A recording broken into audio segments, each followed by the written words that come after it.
ഞാൻ 20 വർഷമായി ഡോക്ടറായിട്ട് ജോലി ചെയ്യുന്ന ആളാണ്. കുറേ രോഗികളെ നമ്മൾ കാണുന്നുണ്ട്. അപ്പോൾ ഞാൻ ഓർക്കണം, ഒരു ദിവസം ഒരു പയ്യനെ കഴുത്തൊടിഞ്ഞ് കൈകാലുകൾ തളർന്നിട്ട് ഒരു ചെറുപ്പക്കാരൻ അവനങ്ങനെ കൊണ്ടുവരികയാണ് കാഷ്വാലിറ്റിയിലേക്ക്. അരക്ക് താഴെ ചലനശേഷി നഷ്ടപ്പെട്ടാണ്. അപ്പം അങ്ങനെ അവനെ എമർജൻസി ആയിട്ട് വലിയൊരു സർജറിക്ക് വിധേയമാക്കി. സർജറി കഴിഞ്ഞ് രാവിലെ ഒരു പ്രായമായ ഒരാൾ എൻ്റെ റൂമിലേക്ക് കയറി വരികയാണ്. എന്നിട്ട് അയാൾ പറഞ്ഞു, നിങ്ങൾ ഇന്നലെ ഓപ്പറേഷൻ ചെയ്ത രോഗിയുടെ ഭാര്യയുടെ പിതാവാണ്. അപ്പോൾ ആ പയ്യൻ്റെ കല്യാണം 2 മാസമായിട്ടുള്ളൂ കഴിഞ്ഞിട്ട്, 2-3 മാസം. ആ പെൺകുട്ടിൻ്റെ വാപ്പയാണ്. അപ്പം എനിക്കറിയേണ്ടത് അവൻ ജീവിതത്തിലേക്ക് തിരിച്ചു വരും, അവൻ്റെ കൈകാലുകൾക്ക് ഇനി ചലനശേഷി കിട്ടുമല്ലേ എന്നാണ്. ഞാൻ പറഞ്ഞു, MRI റിപ്പോർട്ടൊക്കെ അനുസരിച്ച് കിട്ടാൻ സാധ്യത കുറവാണ് അല്ലേ. എല്ലാത്തിനൊരു ഇതുണ്ടല്ലോ, സൂര്യൻ കിഴക്കുതിക്കും പടിഞ്ഞാറ് അസ്തമിക്കും, അതൊക്കെ പ്രാപഞ്ചിക നിയമങ്ങളാണ്. കഴുത്തിൽ നമ്മൾ കത്തി മുറിച്ചാൽ, രക്തക്കോയിലൊക്കെ മുറിച്ചാൽ മരിച്ചു പോകും. അപ്പോൾ അതേപോലെ MRI റിപ്പോർട്ടിൽ നാഡി മുറിഞ്ഞതായിട്ടാണ് കാണുന്നത്, രക്ഷപ്പെടാൻ സാധ്യതയില്ല. അപ്പോൾ അയാൾ പറഞ്ഞൊരു കാര്യം എന്താ പറയുക, 2 മാസമായിട്ടുള്ളൂ കല്യാണം കഴിഞ്ഞിട്ട്. അപ്പം ഞാൻ ആ ബന്ധം വേർപ്പെടുത്തിയാൽ എൻ്റെ മകൾക്കൊരു ജീവിതമില്ലല്ലോ, ഇനി ഇവൻ്റെ കൂടെ ഒരു ജീവിതമല്ലല്ലോ. അപ്പം ആ ബന്ധം വേർപ്പെടുത്തിയതിനെ പറ്റി ആലോചിക്കണം. അപ്പം നിങ്ങൾ വളരെ സത്യസന്ധമായി തന്നെ പറഞ്ഞു തരണം, ആ ചങ്ങായി ഇനി നടക്കുമോ. അപ്പോൾ എൻ്റെ മനസ്സിൽ വല്ലാത്തൊരു വിഷമം ഉണ്ടാക്കി. പക്ഷെ ഞാൻ ഈ പയ്യനോട് സംസാരിച്ചു, ഈ വിഷയമൊന്നും പറഞ്ഞിട്ടോ, അങ്ങനെ മോശം ഒന്നും ഞാൻ പറഞ്ഞിട്ടില്ല. എങ്ങനെ സംഭവിച്ചെന്ന് ചോദിച്ചു. അപ്പോൾ അവൻ പറഞ്ഞെന്തറിയോ, അവൻ്റെ കല്യാണം കഴിഞ്ഞിട്ട് 2 മാസമായിട്ടുള്ളൂ. അപ്പോൾ അവൻ ഈ അടുക്കളൻ്റെ ഭാഗത്ത് ഉമ്മാൻ്റെ കൂടെ ഇരുന്ന് ഇങ്ങനെ വർത്താനം പറയുന്നു. അപ്പോൾ നമ്മൾ കല്യാണം കഴിഞ്ഞാൽ ഉമ്മാക്കൊരു വിഷമം ഉണ്ടാവുമല്ലോ, എൻ്റെ മകൻ പോകും, നമ്മളെ നാട്ടിലൊക്കെ ഉള്ളതാണ്, ഓള് തിരിപ്പിച്ചോ, ഓളാളാക്കി മാറ്റുമോ, ഇനിയിപ്പോൾ എന്നോട് മുണ്ടണതൊക്കെ ഉണ്ടാവൂലേ എന്നുള്ളൊരു പേടി ഏത് ഉമ്മാക്കും ഉണ്ടാവും. അപ്പോൾ ആ പേടി ഒഴിവാക്കാൻ വേണ്ടി ഇപ്പം ഉമ്മാനോട് തമാശയൊക്കെ പറഞ്ഞ് അടുക്കളയിൽ നിന്ന് ഇങ്ങനെ വർത്താനം പറഞ്ഞ് നിൽക്കുമ്പോൾ പെട്ടെന്ന് ഛർദ്ദിക്കാൻ വന്നു. അപ്പോൾ നേരെ അടുക്കളുടെ വാതിൽ തുറന്ന് നേരെ ഛർദ്ദിക്കാൻ ചെന്ന്.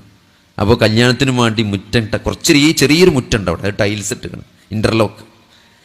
അപ്പോൾ ഞാൻ ആലോചിച്ചാൽ തരാം, ഞാൻ ഇപ്പോൾ ഇവിടെ ഛർദ്ദിച്ചാൽ ഇഞ്ഞിൻ്റെ പെണ്ണുങ്ങൾ ഇത് ക്ലീൻ ആക്കേണ്ടി വരുമല്ലോ.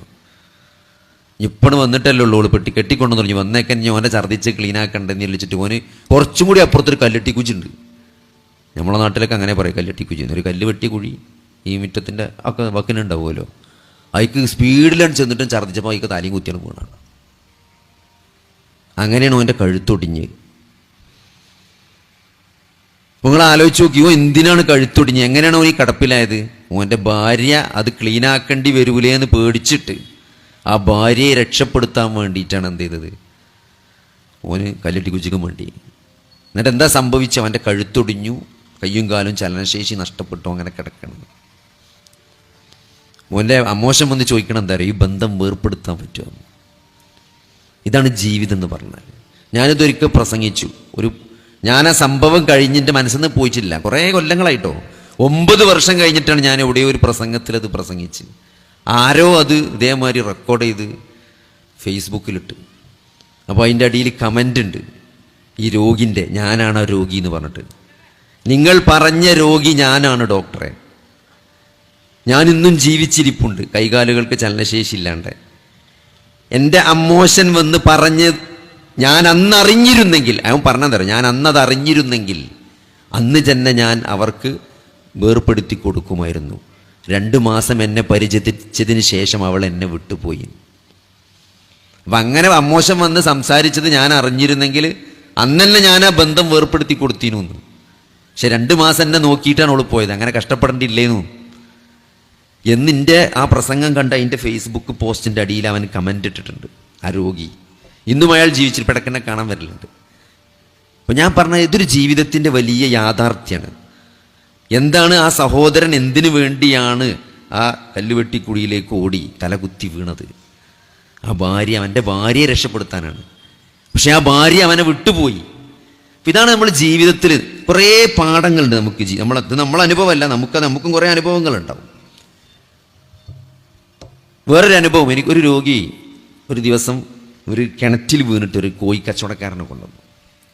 ഞാൻ മുമ്പ് പ്രസംഗത്തിൽ പറഞ്ഞിട്ടുണ്ട്. പക്ഷെ അതൊക്കെ നമ്മൾ മായാതെ എൻ്റെ മനസ്സിൽ നിൽക്കുന്ന ചില ചിത്രങ്ങളാണ്. അപ്പോൾ 20 വർഷമായി ഒരേ സ്ഥലത്ത് കോഴിക്കച്ചവടം നടത്തുന്ന ഒരാളാണ്. അയാളെ കോഴിക്കച്ചവടത്തിൻ്റെ ബാക്കിലൊരു പൊട്ടക്കിണറുണ്ട്. നിങ്ങൾക്കറിയാം, ഈ കോഴിക്കച്ചവടം നടത്തുമ്പോൾ ഉണ്ടാവും എല്ലാം ലഗോണയ്ക്കാറ്. അതിൻ്റെ മേലത്തെ കൂട്ടിൽ 2 നാടൻ കോഴിക്കളുണ്ടാവും. ചില ആൾക്കാർക്ക് നാടൻ തന്നെ വേണ്ടി വരും. അപ്പോൾ ഓൽക്കും വേണ്ടി 2 നാടൻ കോഴിക്കളുണ്ടാവും ഈ കോഴിക്കച്ചവടക്കാരുടെ അടുത്തൊക്കെ. ഇയാൾ ഈ നാടൻ കോഴിനെ പിടിച്ചാൽ മതി ഇത് പാറിയതിനുള്ളിൽ. ഇയാളതിൻ്റെ പിന്നാലെ കൂടി അയാൾ കിണറ്റിൽ വീണു. ഇതേപോലെ കഴുത്തൊടിഞ്ഞ് കൈകാലുകളുടെ ചലനശേഷി നഷ്ടപ്പെട്ട് ശ്വാസയക്കാനൊക്കെ വളരെ നല്ല തടിയുള്ള ഒരാളാണ്. വളരെ പ്രയാസപ്പെട്ട് വളരെ BP ഒക്കെ കുറവാണ്, ശ്വാസം കിട്ടണില്ല, ഓക്സിജൻ്റെ അളവ് കുറവാണ്, വളരെ ഭീകരമായൊരവസ്ഥയാണ്. അപ്പോൾ ഡോക്ടർമാരിങ്ങനെ കഷ്ടപ്പെട്ട് ഇയാളെ പ്രയാസപ്പെട്ട് നെഞ്ചിലൊക്കെ ഫുള്ള് ബ്ലഡാണ്, വാരിയലൊക്കെ പൊട്ടിക്കണ്, 2 ഭാഗത്തും ട്യൂബിട്ട് തുളച്ച് ഇങ്ങനെ ആകെ പുകയാണ്. ഇത് കണ്ടപ്പോൾ ഇയാൾക്ക് ഇങ്ങനെ ഒരു ബേജാറ്.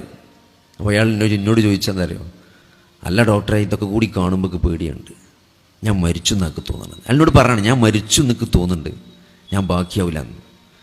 ഞാൻ വളരെ വൈകി കല്യാണം കഴിച്ചാണ്, എൻ്റെ കുട്ടിക്ക് ചെറിയ പ്രായമായിട്ടുള്ളൂ, മരിക്കണേക്ക് പേടിയൊന്നുമില്ല, എന്തായാലും ഒരു ദിവസം മരിക്കേണ്ടി വരും, ആ കുട്ടീനൊന്ന് കാണിച്ചു തരച്ചു. അങ്ങനെ പറഞ്ഞ് ആ കുട്ടീനെ കൊണ്ടുവന്ന് അയാൾ കുട്ടീനെ കണ്ട് കുറച്ച് കഴിഞ്ഞാൽ അയാൾ മരിച്ചു. നിങ്ങൾ ആലോചിച്ച് നോക്കി, 20 കൊല്ലമായി ഒരേ സ്ഥലത്ത് കച്ചവടം നടത്തുന്ന ഒരാൾ, അയാളെ ബാക്കിലൊരു കിണറുണ്ട് എന്ന് അയാൾക്കറിയാം. രാവിലെയും വൈകുന്നേരവും അയാൾ അതിൻ്റെ മുന്നിൽ കൂടെ പെരിഞ്ഞും പോണയാളാണ്. അയാൾ ആ കിണറ്റിൽ വീണു. അപ്പോൾ ഈ ജീവിതം ആരുടെയോ നിയന്ത്രണത്തിലാണ്. അത്രയും നമുക്ക് ബോധമുണ്ടെങ്കിൽ നമുക്ക് നിയന്ത്രിക്കാൻ കഴിയുമെങ്കിൽ നമ്മൾ അതിലൊരിക്കലും വീഴില്ല. അപ്പോൾ അതുകൊണ്ട് നമ്മൾ ഈ ജീവിതത്തിന് എന്തോ ഒരു ഉദ്ദേശമുണ്ട്. ഇപ്പോൾ ഒരു MBBS കിട്ടുക എന്ന് പറഞ്ഞാൽ നമുക്ക് അറിയാം, പണ്ടത്തെ കാലത്തൊക്കെ നമ്മളിതിങ്ങനെ പഠിച്ച് MBBS SSLC കഴിഞ്ഞ് പിന്നെ പ്രീ ഡിഗ്രി എൻട്രൻസ് കോച്ചിങ്, ഇപ്പോൾ ഇതൊരു വലിയ ബിസിനസ്സായി മാറിയല്ലോ. അങ്ങനെ ഊണും ഉറക്കമൊക്കെ ഇല്ലാതെ പഠിച്ച് പിന്നെ അത് കഴിഞ്ഞ് MBBS കിട്ടിയ ഒരു 5.5-4.5 കൊല്ലം പഠിച്ച് ഒരു ട്രെയിനിങ്ങും കഴിഞ്ഞ് ആ സർട്ടിഫിക്കറ്റ് വാങ്ങാൻ വേണ്ടി പോകുമ്പം ആക്സിഡൻ്റായി മരിക്കുക. നിങ്ങൾ ആലോചിച്ച് നോക്കി, ആ ഒരു സർട്ടിഫിക്കറ്റ് യൂണിവേഴ്സിറ്റിയിൽ നിന്ന് വാങ്ങാൻ വേണ്ടിയിട്ട് പോകുമ്പോൾ ആക്സിഡൻ്റായി മരിക്കുക. എന്താണ് ആ മയ്യത്ത് ഇങ്ങനെ കൊണ്ടുവന്ന് കിടത്തുമ്പോൾ ആ സർട്ടിഫിക്കറ്റിന് എന്ത് വിലയുള്ളത്? അപ്പോൾ എന്തായിരുന്നു ഈ ജീവിതത്തിൻ്റെ ഉദ്ദേശം? ആ ഒരു സർട്ടിഫിക്കറ്റ് ആയിരുന്നു. ആ സർട്ടിഫിക്കറ്റ് കിട്ടിയില്ലെങ്കിൽ ജീവിതം വിജയിച്ചിട്ടില്ല, അല്ലെങ്കിൽ അങ്ങനെ അതാണോ ജീവിതത്തിൻ്റെ വിജയം എന്നത്? അപ്പോൾ ഓരോ ജീവിതവും, ഇപ്പോൾ ഒരു ദിവസം കാഷ്വാലിറ്റിയിൽ 2 ഡെഡ് ബോഡിയാണ് കൊണ്ടുവന്നത്. 2 ഡെഡ് ബോഡി. ഒരു ഡെഡ് ബോഡി ആധാരം ഒരു ആത്മഹത്യ ചെയ്ത പെൺകുട്ടി, കല്യാണം കഴിഞ്ഞിട്ട് 12 വർഷമായി, കുട്ടികളില്ലാത്തത് കൊണ്ട് ആത്മഹത്യ ചെയ്തു. അമ്മായിമ്മൻ്റെ കുത്തുവാക്കുകൾ, എല്ലാവരും ഇങ്ങനെ ചോദിക്കുക, എന്താ കുട്ടികളില്ലാത്തത്, എന്താ കുഴപ്പം? ആ അപമാനം സഹിക്കാൻ വയ്യാതെ ആത്മഹത്യ ചെയ്തേക്കാം. അത് രാവിലെ കൊണ്ടുവന്നത്. വൈകുന്നേരം അടുത്ത ഡെഡ് ബോഡി കൊണ്ടുവരികയാണ്. ഒരു മകൻ, മദ്യപിച്ച മകൻ അമ്മയെ തല്ലിക്കൊന്ന അമ്മൻ്റെ ഡെഡ് ബോഡി. രാവിലെ കുട്ടികളില്ലാത്തത് കൊണ്ടും ആത്മഹത്യ ചെയ്ത ഡെഡ് ബോഡിയും. ഇതൊക്കെ ഒരേ മോർച്ചറിൻ്റെ ഒരേ ഫ്രീസറിലാണ് നിൽക്കുന്നത്. വൈകുന്നേരം അങ്ങനെ നൊന്തുപെറ്റ മകൻ തല്ലിക്കൊന്ന അമ്മൻ്റെ ഡെഡ് ബോഡി. അപ്പോൾ ഇതൊക്കെ നമുക്ക് നൽകുന്ന ചില ചിന്തകളുണ്ട്. എന്താണ്, എന്തിനു വേണ്ടിയാണ് നമ്മൾ ഈ ഭൂമിയിലേക്ക് വന്നത്? അപ്പോൾ ജീവിതത്തിന് കൃത്യമായ ഒരു ലക്ഷ്യമുണ്ട്. നമ്മളിങ്ങനെ വെറുതെ വന്നതല്ല. ഈ ആകാശവും ഭൂമിയും എല്ലാം വെറുതെ സൃഷ്ടിച്ചതല്ല.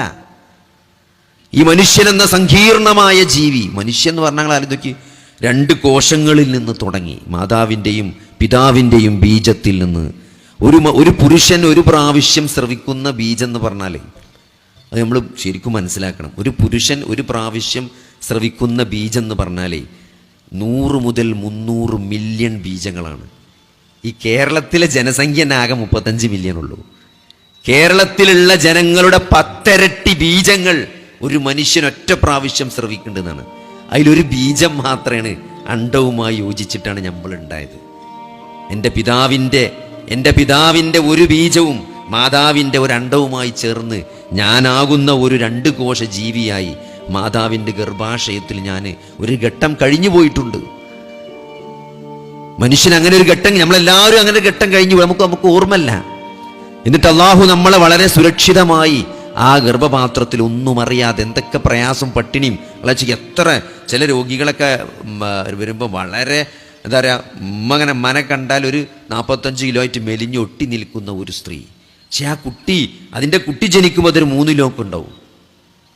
ആ ഒരു പ്രയാസങ്ങളൊന്നും മാതാവിൻ്റെ ശരീരം അനുഭവിക്കുന്ന ഒരു പ്രയാസവും അറിയാതെയാണ് ഗർഭപാത്രത്തിൽ ആ കുട്ടി വളരുന്നത്. അവിടെ ഒരു പ്രയാസമില്ല. എന്നിട്ട് നമ്മൾ പുറത്തു വന്ന് നോക്കി, മനുഷ്യൻ എന്ന ജീവി മറ്റു ജീവികളെ പോലെയല്ല. അത് ജനിക്കുമ്പം കരയാൻ മാത്രമേ അറിയുള്ളൂ, വേറൊന്നും അറിയില്ല. വെറും കരയുന്ന ഒരു കുട്ടിയായിട്ട്. ബാക്കിയുള്ള ആടും ഒരു താറാവ് പ്രസവിച്ച് വീഴുമ്പോൾ എന്ത് ചെയ്യും? അത് മുട്ട വിരിഞ്ഞു വരുമ്പം അതെന്ത് ചെയ്യും? അത് വെള്ളത്തിലിട്ട് അത് നീന്തും. അതിന് ജന്മസിദ്ധിയുണ്ട് നീന്താൻ. നമ്മൾക്ക് കരയാൻ മാത്രമേ അറിയുള്ളൂ. നമ്മൾ പിന്നെ എല്ലാം ഓരോ ഘട്ടത്തിലൂടെ നമ്മൾ നേടിയെടുത്താണ് അല്ലേ. ചെറിയൊരു കുട്ടിയായിരുന്നപ്പോൾ നമ്മൾ ചിരിച്ചു. 2 വയസ്സായപ്പോൾ നമ്മളിങ്ങനെ 2 മാസമായപ്പം നമുക്ക് ചെറിയൊരു ചിരി വന്നു. ആ ചിരി കാണുമ്പോൾ നമ്മുടെ മാതാപിതാക്കൾക്കൊരു സന്തോഷം ഉണ്ടായിട്ടുണ്ട് അല്ലേ. നമ്മളെ വല്യമ്മക്കൊരു സന്തോഷം ഉണ്ടായിട്ട്. എന്താ കാരണം?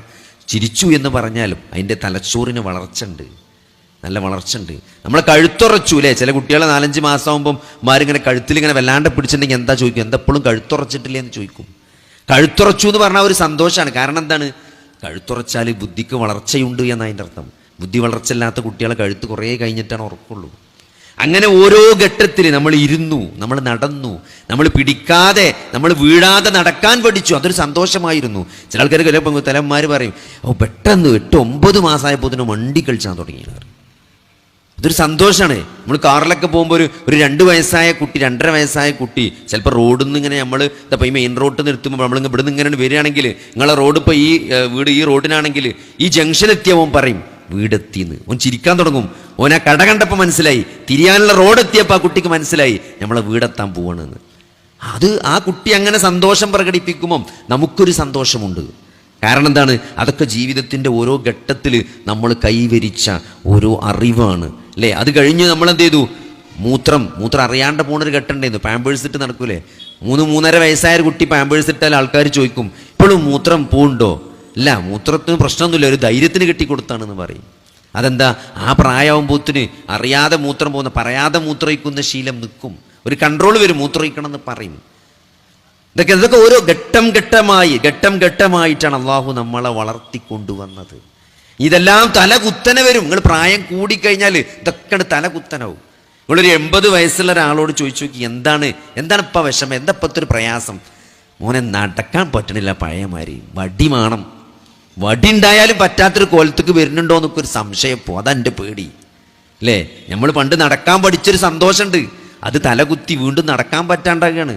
ഒരു 90 വയസ്സായ ആളോട് ചോദിച്ചു നോക്കി, എന്താപ്പാ വിഷമെന്ന്? മൂത്രത്തിനൊരു കൺട്രോൾ ഇല്ലപ്പോൾ ആണ് പോകുക. ട്യൂബ് ഇട്ടേക്കാണ് ഇപ്പോൾ. ഈ ഭയങ്കര പാമ്പേഴ്സ് കെട്ടിയേക്കാണ് വാപ്പാക്ക് ഇപ്പോൾ. 90 വയസ്സായി. ഇപ്പോഴത്തെ പ്രശ്നം എന്താ അറിയോ? മൂത്രം അറിയാണ്ട പോവാണ്. അങ്ങനെ ഒരു ഘട്ടം നമ്മൾ ചെറുപ്പത്തിൽ കഴിഞ്ഞു പോയിട്ടുണ്ട്. ഇതെല്ലാം തലകുത്തനെയായി കീഴ്മേൽ മറിച്ച് വീണ്ടും തിരിഞ്ഞു വരുന്നൊരവസ്ഥ. ഇപ്പൊ സഹോദരങ്ങളെ, ഈ ജീവിതം ഇതിനടിയിലൊരു കാലം മാത്രമാണ്. ഈ അവസ്ഥ തിരിച്ചു കൊണ്ടുവരുന്നപ്പോൾ ഇതൊക്കെ പഠിച്ചോ ആയുസ് തന്നാലുള്ളൂ കേട്ടോ. ആ ഒരു ഘട്ടം, അതിൻ്റെ ഇടയിലുള്ള ചെറിയൊരു ആയുസ്സിലുള്ള ജീവിതമാണ് അള്ളാഹു നമുക്ക് ഈ ഭൂമിയിൽ നൽകിയിട്ടുള്ളത്. എല്ലാവർക്കും ഇല്ല, കുറച്ച് ആൾക്കാർ നേരത്തെ പോകും. അപ്പൊ എന്തിനാണ് ഈ ജീവിതം കൊണ്ട് എന്താണ് ഉദ്ദേശിക്കുന്നത്? വലഖദ് ബഅസ്നാ ഫീ കുല്ലി ഉമ്മത്തിൻ റസൂല. എല്ലാ സമുദായത്തിലേക്കും അള്ളാഹു പ്രവാചകന്മാരെ അയച്ചിട്ടുണ്ട്. എന്താണ് ഈ ജീവിതത്തിന്റെ ലക്ഷ്യം പഠിപ്പിക്കാൻ. ഈ ജീവിതത്തിന്റെ ലക്ഷ്യം എന്താണ്? ഈ ചെറിയൊരായുസ്സിനുള്ളിൽ എന്തിനാണ് അള്ളാഹു നമ്മളെ ഭൂമിയിലേക്ക് അയച്ചത് എന്ന് പഠിപ്പിക്കാൻ. അത് നമ്മളെ സൃഷ്ടിച്ച, നമ്മളെ പരിപാലിക്കുന്ന, നമുക്കെല്ലാം ചെയ്തു തന്ന നമ്മുടെ റബ്ബ്, ഞാൻ നേരത്തെ പറഞ്ഞു, നമ്മളെ ഏറെ സ്നേഹിക്കുന്ന, മറ്റെന്തിനേക്കാളും ആരെക്കാളും നമ്മളെ സ്നേഹിക്കുന്ന നമ്മുടെ റബ്ബ് നമുക്ക് അറിയിച്ചു തന്നതാണ് എന്ത്? അനിഅ്ബുദുല്ലാഹ വജ്തനിബുത് താഗൂത. അള്ളാഹുവിനെ മാത്രം ആരാധിക്കാൻ വേണ്ടിയിട്ട്. അതാണ് ഈ ജീവിതത്തിന്റെ ലക്ഷ്യം. ആ ജീവിതത്തിന്റെ ലക്ഷ്യം നമ്മൾ ഒരിക്കലും മറക്കാൻ പാടില്ല. നമ്മൾ ഈ ഭൂമിയിലേക്ക് വന്നത് അതിനാണ്, അള്ളാഹുവിനെ ആരാധിക്കണം. അപ്പൊ ആരാണ് അള്ളാഹു? ആരെയാണ് ആരാധിക്കേണ്ടത് എന്ന് വിശുദ്ധ ഖുർആൻ നമ്മളെ പഠിപ്പിക്കുന്നിടത്ത്, യാ അയ്യുഹന്നാസ് ഉഅ്ബുദൂ റബ്ബക്കും, നിങ്ങളുടെ റബ്ബിനെയാണ് നിങ്ങൾ ആരാധിക്കേണ്ടത് എന്നാണ്. ആ റബ്ബ് ആരാണ് എന്നാണ് ഞാൻ നിങ്ങളെ നേരത്തെ ചെറുതായിട്ട് പറഞ്ഞു തന്നത്. ഈ പ്രപഞ്ചത്തിനൊരു സൃഷ്ടാവുണ്ട്. ഈ പ്രപഞ്ചം വെറുതെ ഉണ്ടായതല്ല. ഇപ്പൊ ചില ആളുകൾ നിരീശ്വരവാദം എന്ന് പുതിയ നമ്മൾ കേൾക്കാത്ത ഇതൊക്കെ സ്വന്തം ഉണ്ടായതാണോ, അല്ലെങ്കിൽ ഇതൊരു സൃഷ്ടാവുണ്ടോ, ഇങ്ങനെ റബ്ബുണ്ടോ എന്നൊക്കെ ചോദിച്ച് പരിഹസിക്കുന്ന ആളുകളുണ്ട്. അതൊക്കെ നമ്മൾ എന്തൊക്കെ അവരോട് പറഞ്ഞു കൊടുത്താലും അവർക്ക് മനസ്സിലത് ഒരു ബോധ്യപ്പെടൂല. അവർ പിന്നെ ഇങ്ങനെ ന്യായങ്ങൾ പറഞ്ഞുകൊണ്ടിരിക്കും. അതുകൊണ്ടാണ് പടച്ചോൻ ഖുർആൻ ആകാശത്ത് മേലാപ്പിൽ നിന്ന് അള്ളാഹുവും മലക്കുകളും ഇറങ്ങി വരേണ്ടി വരും ഓലൊക്കെ വിശ്വസിക്കണമെങ്കിൽ. അല്ലിപ്പോൾ എന്ത് നമ്മൾ പറഞ്ഞാലും അതിന് നിഷേധിക്കാൻ സുഖമാണ്. ഈ പ്രപഞ്ചത്തിനൊരു സൃഷ്ടാവുണ്ട് എന്നത് സഹോദരങ്ങൾ, ഇത് വളരെ ചെറിയൊരു ബുദ്ധി കൊണ്ട് ആലോചിച്ചാൽ മനസ്സിലാവുന്ന കാര്യമാണ്. വലിയൊരു ബുദ്ധിയൊന്നും വേണ്ട അല്ലേ? ഈ പ്രപഞ്ചത്തിനൊരു സൃഷ്ടാവുണ്ട് എന്ന് മനസ്സിലാക്കാൻ. ഇത് വെറുതെ ഉണ്ടായത് ഈ ആകാശഭൂമി? ഇത് തെന്നാലുണ്ടായത്? ഇത് സ്വയം സൃഷ്ടിച്ചതാണോ? ഈ ഭൂമി എന്നെ ഭൂമിനെ ഉണ്ടാക്കുമല്ലോ. ഈ ഭൂമി അള്ളാഹു സൃഷ്ടിച്ചതാണ്. ഈ ഭൂമിക്കൊരു സൃഷ്ടികർത്താവുണ്ട്. ഈ ആകാശം എങ്ങനെയാണ് നിങ്ങൾ കൈഫ തക്ഫുറൂന ബില്ലാഹ്, സൂറത്തുൽ ബഖറയിൽ അള്ളാഹ് ചോദിക്കുന്നുണ്ട്, കൈഫ തക്ഫുറൂന ബില്ലാഹ്, നിങ്ങൾ എങ്ങനെയാണ് അള്ളാഹുവിനെ നിഷേധിക്കുക? വകുൻതും അംവാത, നിങ്ങൾ ജീവനില്ലാത്ത ഒരവസ്ഥയിലായിരുന്നു. ഈ ഒരു കോവിഡ് കഴിഞ്ഞു പോയി അല്ലേ? നമുക്ക് നമ്മളെ ശരീരത്തിൽ നടക്കുന്ന, നമ്മൾ വെറുതെ നമ്മൾ ശ്വാസം ഉള്ളിലേക്ക് എടുക്കണ്, പുറത്തേക്ക് വിടണ്. നമ്മൾ അറിയുന്നു പോലില്ല എത്ര പ്രാവശ്യം ശ്വാസം എടുക്കുന്നുണ്ട്, പുറത്ത് പോകുന്നുണ്ട്. എത്ര ഓക്സിജൻ, എത്ര ലിറ്റർ കണക്കിന് ഓക്സിജനാണ് നമ്മൾ ശ്വസിക്കുന്നത് എന്ന് ഇത്ര കാലം നമുക്ക് അറിവില്ലായിരുന്നു. പക്ഷേ കഴിഞ്ഞ കോവിഡ് വന്നപ്പോഴേ ഓക്സിജൻ്റെ ബില്ല് കണ്ടപ്പോഴാണ് ഓക്സിജൻ ഇത്ര വില ഉണ്ട് നമുക്ക് മനസ്സിലായത്. എൻ്റെ 2 സുഹൃത്തുക്കളാണ്, ഒരാൾക്ക് 35 ലക്ഷം, ഒരാൾക്ക് 28 ലക്ഷമാണ് കഴിഞ്ഞ കോവിഡിൽ ഹോസ്പിറ്റൽ ബില്ല് വന്നത്. 38 ലക്ഷം റുപ്യ. ഞങ്ങൾ ആലോചിച്ച് നോക്കി. 28 ലക്ഷം റുപ്യ ആശുപത്രി ബില്ലടച്ചു കഴിഞ്ഞ കോവിഡിൽ 2 ചെറുപ്പക്കാർ. അള്ളാഹു അവർക്ക് ദീർഘായുസ്സും ആഫിയത്ത് നൽകട്ടെ. അപ്പോൾ അവർ ജീവിച്ചിരിക്കുന്നുണ്ട്. ആ കോവിഡിനെ അതിജീവിച്ചവരാണ് അവർ. അപ്പോൾ അന്ന് നമുക്ക് മനസ്സിലായി എന്താണ് ഓക്സിജൻ, എന്താണ് വെന്റിലേറ്റർ. ചില ആളുകളൊക്കെ അന്ന് ജീവിതത്തിലെ മുഴുവൻ സമ്പാദ്യവും തരാം, ഒരു കുറ്റി സിലിണ്ടർ തരൂ എന്ന് ഫേസ്ബുക്കിലും ഇൻസ്റ്റഗ്രാമിലൊക്കെ എഴുതി ട്വീറ്റ് ചെയ്ത ആളുകളുണ്ട്. ഡൽഹിയിലൊക്കെ ഓക്സിജൻ സിലിണ്ടറിന് വേണ്ടി ക്യൂ നിന്ന ആളുകളുണ്ട്. അതൊക്കെ പോയി, അതൊക്കെ ഓർമ്മയായി മാറി സഹോദരങ്ങളെ. എന്നിട്ട് ഇപ്പം പറയാണ് അള്ളാഹു ഉണ്ടോ എന്ന്. കൈഫ തക്ഫുറൂന ബില്ലാഹ്, നിങ്ങൾ എങ്ങനെയാണ് അള്ളാഹുവിനെ നിഷേധിക്കുക? വകുൻതും അംവാതൻ, നിങ്ങൾ അംവാത്തായിരുന്ന, ജീവനില്ലാത്ത ഒരു ഘട്ടമുണ്ടായിരുന്നു. ഫഅഹ്യാക്കും, എന്നിട്ട് അവൻ നിങ്ങൾക്ക് ജീവൻ നൽകി അല്ലേ? നമ്മളെപ്പോഴാ ജീവൻ ഉണ്ട് എന്ന് പറയാം? നിങ്ങൾ ഒരു ഗർഭസ്ഥ ശിശു അത് സ്കാനിങ്ങിൽ കൊണ്ടുപോയിട്ട് ജീവനുള്ള കുട്ടി എന്ന് റിപ്പോർട്ടിൽ എഴുതണമെങ്കിൽ അതിന് മിടിക്കുന്ന ഒരു ഹൃദയം ആ ഡോക്ടർ അവിടെ കാണണം സ്കാൻ ചെയ്യുമ്പം. അപ്പോഴാണ് ജീവനുള്ള കുട്ടി എന്ന് എഴുതുള്ളൂ. അങ്ങനെ അവിടെ ജീവനില്ലാത്തൊരു ഘട്ടത്തിൽ നിന്ന് റൂഹ് കിട്ടി, മിടിക്കുന്ന ഒരു ഹൃദയം കിട്ടി, ജീവനുള്ള ഒരു കുട്ടിയായി, ജീവനുള്ളവനായി അള്ളാഹു നിങ്ങളെ മാറ്റി. എന്നിട്ട് ആ അല്ലാഹുവിനെ നിങ്ങൾ എങ്ങനെയാണ് നിഷേധിക്കുക? അള്ളാഹു നമുക്ക് ചെയ്തു തന്ന അനുഗ്രഹങ്ങളില്ല. ഒരു കിഡ്നി, ഒരു ഡയാലിസിസ് ചെയ്യുന്ന ആൾ. ഒരു ദിവസം ഒരു ഉമ്മ പറഞ്ഞൊരു മോനെ എന്നും ഉമ്മ ഡയാലിസിസിന് 1.5 അമ്മയാണ് കൊണ്ടുവരിക. അപ്പോൾ മോൻ്റെ എല്ലിന് ചെറിയൊരു പൊട്ടുണ്ട്, ഒരു പൊട്ട്. അപ്പോൾ നടക്കാൻ പറ്റണില്ല. ഈ ഡയാലിസിസ് ചെയ്തു 12 വർഷം ഡയാലിസിസ് ചെയ്തു എന്നാണ്. അപ്പോൾ അതുകൊണ്ട് അതിൻ്റെ ഡയാലിസിസുമായി ബന്ധപ്പെട്ട ചില കോംപ്ലിക്കേഷൻസ് ഉണ്ട്. അതുമായി എല്ലിന് ചില അസുഖങ്ങളൊക്കെ വരും. അങ്ങനെ എല്ല് ബലം കുറഞ്ഞ് പൊട്ടിയതാണ്. അപ്പം നടക്കാൻ പറ്റണില്ല. അപ്പം ഉമ്മ വന്നിട്ട് കരഞ്ഞിട്ട് പറയാണ്, എങ്ങനെങ്കിലും ഒന്ന് നടത്തി തരണം ഓപ്പറേഷൻ ചെയ്തിട്ട്. സാധാരണ നമ്മൾ 10-12 കൊല്ലമൊക്കെ ആയിട്ട് രോഗിയായ കിടപ്പിലായ ഒരാൾ അധികം ഡോക്ടറെ പുറത്ത് കുറേ കാലമായി അസുഖമായിട്ട് ഇനിയിപ്പോൾ ഒന്നും ചെയ്യേണ്ടെന്നാണ് പൊതുവേ പറയാം. അമ്മ പറയാം എങ്ങനെങ്കിലും എൻ്റെ മകനൊന്ന് നടത്തി തരണം. അപ്പോൾ അമ്മ പറഞ്ഞാൽ എന്താ പറയുക, 1.5 ഡയാലിസിസിന് കൊണ്ടുപോകാൻ ആരുമില്ല, ഞാനാ കൊണ്ടുപോകല്. ഒരു വണ്ടി ഓട്ടോറിക്ഷ ഏൽപ്പിച്ചേക്കാണ്, വലിയ തടിയുണ്ട്, ഞങ്ങൾ 2 ആളും കൂടി ഓനെ പൊന്തിച്ചാൽ പൊന്തൂല, അതുകൊണ്ട് കൊണ്ടുപോകാൻ വയ്ക്കണില്ല, അതുകൊണ്ട് നടത്തി തരണം. നിങ്ങൾ ആലോചിച്ച് നോക്കി, ഒരു കിഡ്നി എന്ന് പറയുമ്പോൾ ഒരു നാടൻമാങ്ങൻ്റെ വലിപ്പമുള്ളൂ, ചെറിയ ഒരു കിഡ്നി. ആ കിഡ്നി ചെയ്യണ പ്രവർത്തനമാണ് മനുഷ്യനുണ്ടാക്കിയ വലിയ ഫ്രിഡ്ജിൻ്റെ അത്ര വലിപ്പമല്ല ആ ഡയാലിസിസ് മെഷീൻ ചെയ്യണത്. അതും 1.5 പോണം, 4 മണിക്കൂർ അയിമ കിടത്തണം, അരമണിക്കൂർ കയറ്റാൻ, അരമണിക്കൂർ ഇറക്കാൻ. ഒരു ദിവസത്തെ മെനക്കെടാണ് മൊത്തം. എന്നാലോ ആ കിഡ്നിയുടെ പ്രവർത്തനം പൂർണ്ണമായിട്ട് നടക്കണുണ്ടോ? അതുമില്ല. കുറേ വേറെ ഇഞ്ചക്ഷൻസും വേറെ അസുഖങ്ങളൊക്കെ ഉണ്ട്. വെറും ഒരു ശുദ്ധീകരണം മാത്രമേ നടക്കണുള്ളൂ. കിഡ്നിക്ക് വേറെ എന്തെല്ലാം പ്രവർത്തനങ്ങളുണ്ട്, അതൊന്നും ഈ മെഷീന് ചെയ്യാൻ കഴിയില്ല. എന്നിട്ടാണ് ഈ പ്രപഞ്ച സൃഷ്ടാവിനെ കൈഫ തക്ഫുറൂന ബില്ലാഹ്, നിങ്ങൾ എങ്ങനെയാണ് അള്ളാഹുവിനെ നിഷേധിക്കാന്ന്? ഈ കിഡ്നി വെച്ചുകൊണ്ട് റഹ്മാനും റഹീമുമായ ഒരു അള്ളാഹുവിനെ നിങ്ങൾക്ക് നിഷേധിക്കാൻ സാധ്യമല്ല.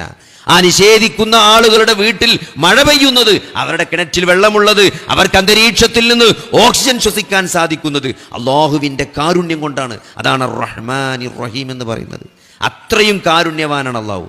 നോക്കി, നമ്മളെ വീട്ടിൽ പണിക്ക് വെച്ച ആൾ നമ്മളെ തെറി വിളിച്ചാൽ, നമ്മളെ എന്തെങ്കിലും മോശമായി പറഞ്ഞാൽ നമ്മളവനെ പറഞ്ഞു വിടും. നമുക്ക് അത്ര കാരുണ്യൊന്നും ആൾക്കാരോടില്ല. അതിനേക്കാൾ കാരുണ്യവാനാണ് അല്ലാഹു സുബ്ഹാനഹു വ തആല. ആ കാരുണ്യവാനായ റബ്ബിനെ എങ്ങനെയാണ് നിങ്ങൾക്ക് നിഷേധിക്കാൻ സാധിക്കുക?